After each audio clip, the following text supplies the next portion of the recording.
Okay, we're going to move right into our next talk.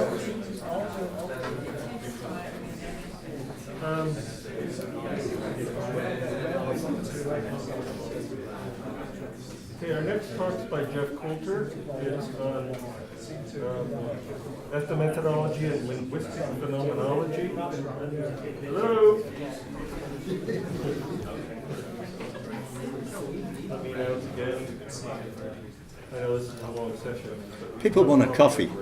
Give them a coffee. Yeah. Well, we could have our coffee break now, but that'd be a long break. Okay. I think a couple of people are leaving, so it's. Okay, so again, I'll announce. We've got it on the program, but it's Jeff Coulter's going to speak to us about ethnomethodology and linguistic phenomenology. Yeah. Thank you, Mike, for the invitation. Very kind of you, and the sponsorship and the organization.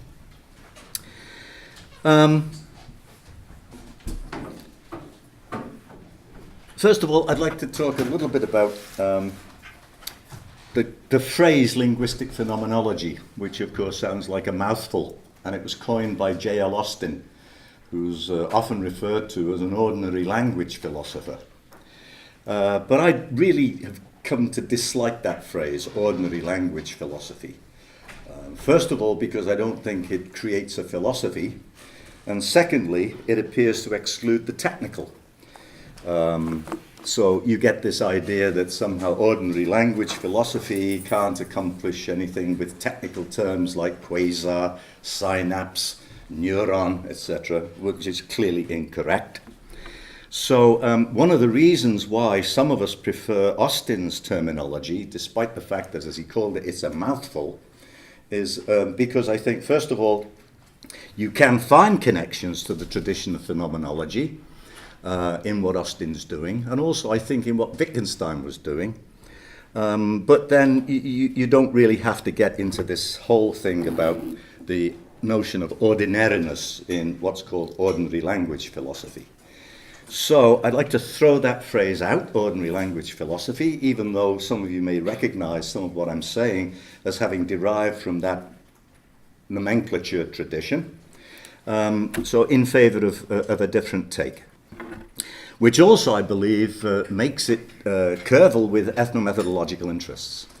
So that's what I want to do. It's not that I want to construe ethnomethodology as a branch of philosophy, although I do believe that many of its claims have implications for what I would call the logical order of phenomena. And that means I'll have to talk about what I mean by logic, which I'll try to do a bit later. Because there's so many notions, like there's formal logic, symbolic logic, mathematical logic, and then there's something that Wittgenstein called depth grammar, or which has later become known as logical grammar. So I want to talk a bit about that. So, to get down to business. The phrase linguistic phenomenology was coined by the British philosopher J.L. Austin in an uncharacteristically programmatic moment in his writings. He was rarely that self-reflective upon what he was doing. He just went ahead and did it, adding that he thought it was an unfortunate mouthful. I might add something like the term ethnomethodology itself. The term phenomenology in modern philosophy derives not from Hegel, who also used it but in a very different sense, but of course from Husserl. In broad terms, in Husserlian terms, it designates what he called a science of essences. The properties which Husserl maintains specify what constitutes a phenomenon to be the phenomenon that it is. What constitutes a phenomenon to be the phenomenon that it is essentially its essence that is graspable by virtue of phenomenological insights. Now, it's just as an aside, it's interesting to note that in physics the term phenomenology has an application because, of course, they're interested in what makes something a something in concrete terms. You know, what makes water water is 2 parts hydrogen, 1 part oxygen. So you can say that physics has a phenomenological dimension when it's dealing with compositionality of the properties of nature. But of course, that doesn't exhaust the domain of physics. But then, of course, when you get to asking what makes something what it is in the social order, for example, what makes a promise, what makes a conversation, what makes an arrest, what makes a psychiatric diagnosis, we're clearly into a wholly different terrain. But still, in phenomenological terms, the term can apply. Much later, Wittgenstein asserted, in respect of the Husserlian focus upon essence, in the PI, in the Philosophical Investigations, he says, essence is expressed by grammar, demarcating a very different perspective on what essence might amount to. Grammar, for Wittgenstein, comprises the rules for the use of a concept in our language, whether it be referential or non-referential. It's well known that Harold Garfinkel was educated in the ways of phenomenological reasoning by his teacher and mentor at the New School for Social Research, Alfred Schutz, who was himself a student of Edmund Husserl's work. But Schutz's version of phenomenology differed from Husserl's in one major respect. Husserl had focused upon the eidetic phenomena of consciousness. So for Husserl, consciousness is at the center, right, of everything he spoke about. Consciousness is the primary constituting agency, if you will. So you have the notion of the noema and the noemata. The noema is the act of consciousness. Noemata are the objects of consciousness pertaining to the acts that constitute them. Kind of a convoluted way of talking, I suppose, but I guess he means something like this, that when you see something, and this connects to the notion of intentionality, there's only consciousness of something. There's nothing, apart from when you just wake up and you can say, is he conscious? Yeah, he's conscious, he woke up, or he's not fainting anymore, he's out of the anesthesia. But otherwise, consciousness is always an intentionality concept. You're conscious of something, you're aware that something is the case, and so on. So there's this intrinsic connection between the agent and the phenomenal world. I'll come back to the notion of phenomenal world a bit later, because that has its own problematics. Okay, so whereas Husserl had focused upon human consciousness and primarily subjectivity, Schutz's starting point was intersubjectivity, which for Husserl was a derivative from subjectivity. So what you have in Schutz is he places intersubjectivity at the core, and subjectivity, subjective phenomena, whatever they may be, and there's a bit of a problem about how to conceive of those, are derivative from intersubjective orientations. So at the center of the analytical work, he treated these subjective phenomena as themselves derivatives. This shift founded a new domain, which we could loosely call social phenomenology, because, of course, intersubjective is just a fancy word for socially shared, right? If it's intersubjective, it's not just me, not just you, it's the collective, whatever the collective might be. The stage was now set for a genuine intellectual linkage between phenomenology and sociology, right, through Schutz.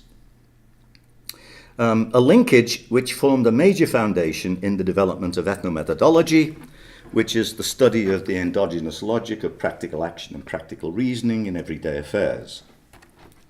Okay, let's get back to the notion of logic. Introducing the notion of logic in this context begs some significant questions. What do we mean in our context by the use of the term logic? Well, we first of all have to get rid of symbolic logic, formal logic, and mathematical logic. Those don't pertain to this domain of interest, though of course they're correctly referred to as the disciplines of logic. So in this sense, what this logic could consist in, we need to go to Wittgenstein. Back to Wittgenstein, here logic is logical grammar. Discussing this issue with Garfinkel in Personal Communication, he was reticent in embracing what he came to call a logicist version of the enterprise he had founded, insisting upon its purely phenomenological roots. Right? Ethnomethodology grows out of sociology, but then, like a kid who grows up and then leaves home, it embraces this different foundation. So although you can see Parsonian roots to Garfinkel's writings and in ethnomethodological concepts, nonetheless, the key foundation is phenomenology, and rather than logic. Now, could a detailed invocation of Austin's phrase linguistic phenomenology heal an apparent breach here between folks like me who like to call themselves ethnomethodologists but also Wittgensteinians, and those people who call themselves ethnomethodologists but basically consider their philosophical roots phenomenology? Let's see. What I want to do is to suggest that a detailed invocation of Austin's phrase linguistic phenomenology could heal this apparent breach. And I shall try to argue that this move would be, some might argue it already has been, an auspicious move.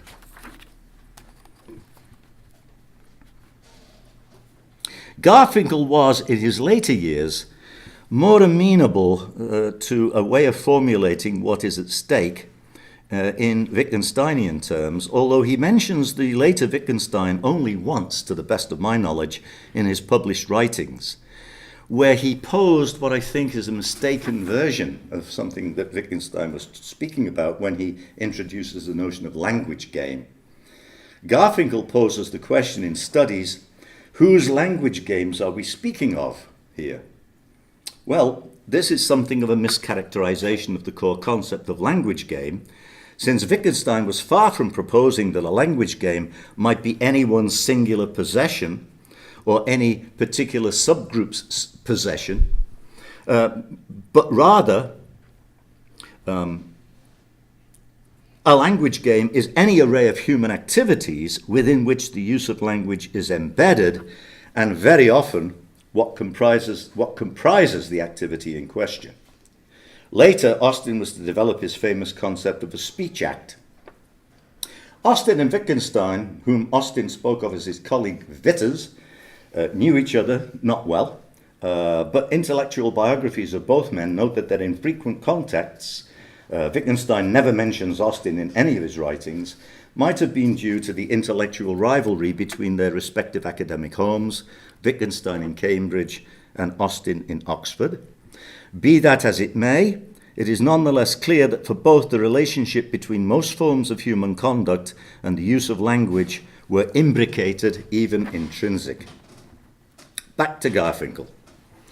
In his classic work, Studies in Ethnomethodology, he opens the book by discussing the properties of indexical expressions, a term he borrowed from a paper of the same name by, guess who, a logician, the Israeli logician Yehoshua Bar Hillel, from the same paper, published in Mind, a philosophical journal. Indexical expressions mean roughly linguistic and derivatively non-linguistic expressions whose sense is dependent upon their contexts of production and reception. And Garfinkel had, of course, expanded the use of the phrase to encompass what he called indexical actions, i.e. non-verbal conduct, which has similar indexical properties, namely their context specificity. He further made an intriguing point that since indexicals do not need constant repair or replacement by what he calls objective expressions, presumably meaning something like context-free expressions, right? They're not in need of any kind of correction, replacement, remedy, etc. They're in order as they are, to use Wittgenstein. They stand alone, they're fine by themselves, they're self-sufficient, no problem, you don't need to mess with them, they do the work they do, in and of themselves. But nonetheless, he now follows through with the idea that since indexicals don't need any respecification to work, to be understood, this must hold true also for efforts to formulate the sense of any such expression. And now we get into this discussion of formulations. Formulations, for Garfinkel, themselves must also have indexical features. If they're linguistic, non-linguistic, I suppose you can have a non-linguistic formulation of something. If somebody gives a demonstration of something to someone by not using words but by moving about in a certain way, that would count as a formulation for certain purposes. But by and large, of course, formulations are linguistic expressions of the sense of something, of what something might mean. Now, although this paper, the formal structures paper, was co-authored with his student, later colleague Harvey Sachs, Harvey Sachs insisted to me in a personal communication that the bulk of the argument in that paper was Garfinkel's. Such a conception of formulations nicely dovetails with Wittgenstein's insistence that language use is self-sufficient. It is in order as it is, in his words, needing no regimentation into a logical calculus, as he had earlier maintained in his Tractatus Logico-Philosophicus. So this move distanced him very much from his teacher, Bertrand Russell, who had long argued that for philosophical and scientific purposes, ordinary language was intrinsically vague and ambiguous, requiring purification into what he called an ideal language, an idea which was much later resuscitated by W.V. Quine, among many others, in the field of analytical philosophy. Bertrand Russell, by the way, when he read about Wittgenstein's interest in ordinary language, Gellner quotes him in the beginning of his dreadful book Words and Things, which is a dread. I mean, I quote here the Frege scholar Michael Dummett, who said that Gellner's book on Wittgenstein was dreck. And I think it's true. But nonetheless, he quotes Russell. Russell apparently thought that Wittgenstein had descended into madness. And he gives an idea. He gives this sentence. He says, "Well, I have this old neighbour down the street, and the guy at the news stall. He says the old man is mental. He's mental. Is that what we need to be exploring? Is that like ordinary language? I mean, we understand broadly what it means, but it was meant to be a caricature, right? The idea of ordinary language. Oh my goodness me! It's the hoi polloi. It's the everyday contextual mess of vernacular, of ambiguity, of halted phrases. It's a mess, in other words. It's a total mess. How the hell could you get a logic out of looking at that array of messy contextual stuff?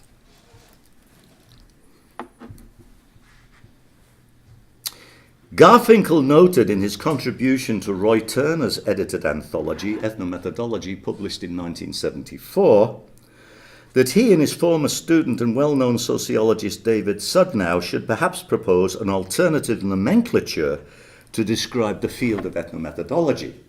Why? Well, because it was getting to be battered about in the journals.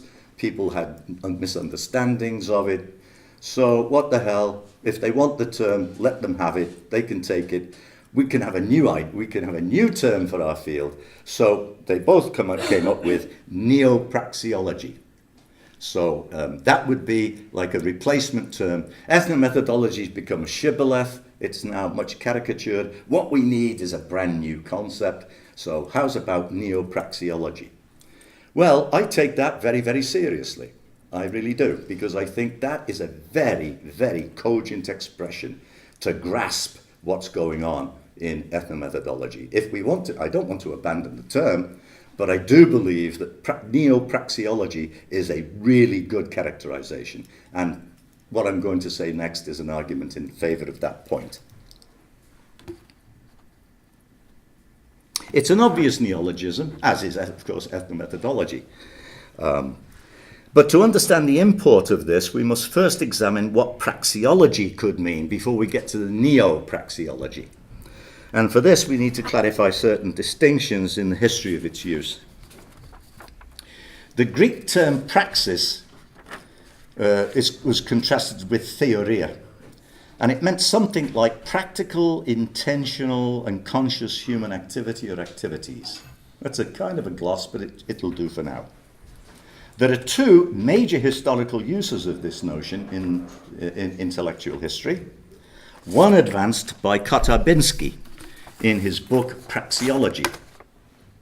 But the other and more important antecedent is a book by von Tchefskowski in his Prolegomenon zur Historiosophie, where he actually uses praxis in a consistently rigorous manner. And it's that background that, of course, informs Karl Marx.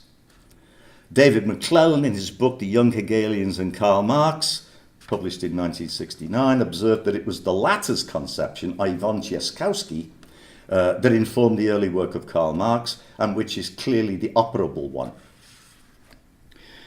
A slight digression here. Speaking of Marx's conceptions, I vividly recall an early conversation with Harold Garfinkel at my home in Boston, where he was delivering a course of lectures at Boston University's summer program.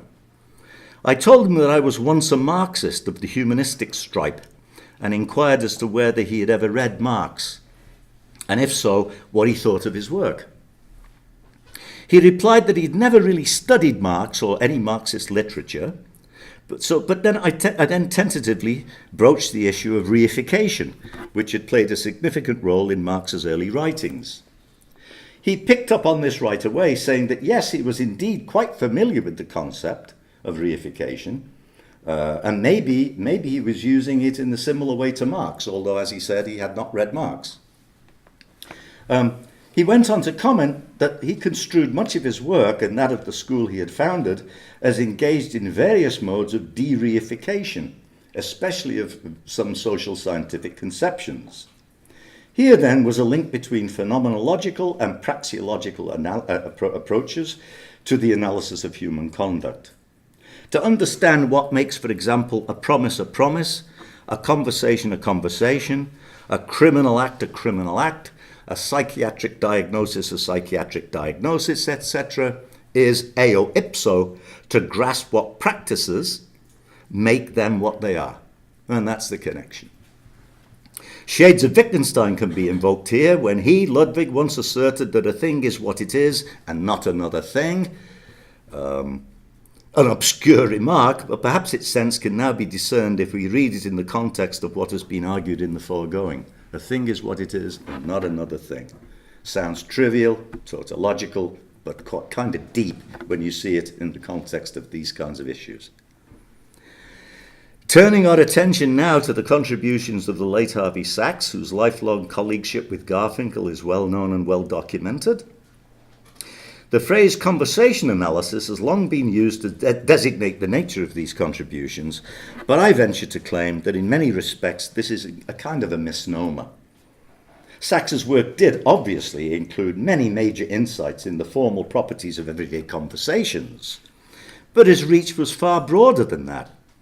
So I would prefer to think of his varied work in terms of, if I can borrow from Ryle, the informal logic of everyday human conduct. Not solely restricted to conversing or speaking together, granted a major focus of his work, but as embracing many other facets of conduct. And I'll give you some examples. Consider his paper, Everyone Has to Lie, which does indeed kick off with some analytical remarks upon what can quite correctly be designated as conversations, but whose ramifications transcend this initial starting point. Considered as well his famous discussions of police practices, everyday inference, the operations of suicide prevention centres, uses of numbers, telling stories, pairing off at parties, dirty jokes, avoiding giving one's name without directly refusing to do so, giving and receiving recognisable compliments, introducing information and testing its applicability without saying it, some functions of poetics, seeking help from others, and so on. Truly a rich compendium of topics engaged his interest. And I don't believe, although I've no objection to referring him as the founder of conversation analysis, it seems to me, though, that his remit went much broader than that. He was a logician of social conduct in the Wittgensteinian sense of logic, if you will. Now, I once asked Sachs, have you read Wittgenstein? He said, yes, I have. In fact, I think of myself as doing empirical studies of language games, which I found interesting. At that point, being a pure Wittgensteinian, I thought, well, it's not really an empirical study, is it? It's an a priori interest that we have. But you get the general idea that there was a connection. Manuel Shegloff and Gail Jefferson, lifelong collaborators with Sachs and also major figures in their own right, have written quite extensively on Sachs's intellectual life, so I won't even attempt to cover such well-trodden territory here. Suffice it to say then that Sachs bequeathed to us a rich intellectual legacy, which is only partially, although of course significantly, captured by the gloss conversation analysis. Was Sachs then primarily a sociolinguist? Certainly not in any restrictive sense of this expression, as I hope to have demonstrated here, and certainly not in the sense of which E.G. Gumpertz and Himes and others deploy the phrase in much of their work. Neither can it neatly be assimilated in today what is known as pragmatics.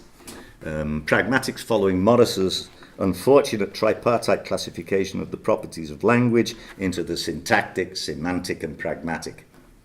A very unfortunate tripartite distinction in my view, and certainly cannot capture the contributions of conversation analytical work. These academic demarcations may have had some uses, but they certainly don't comprise any kind of useful way of thinking about Sachs's variant of ethnostudies.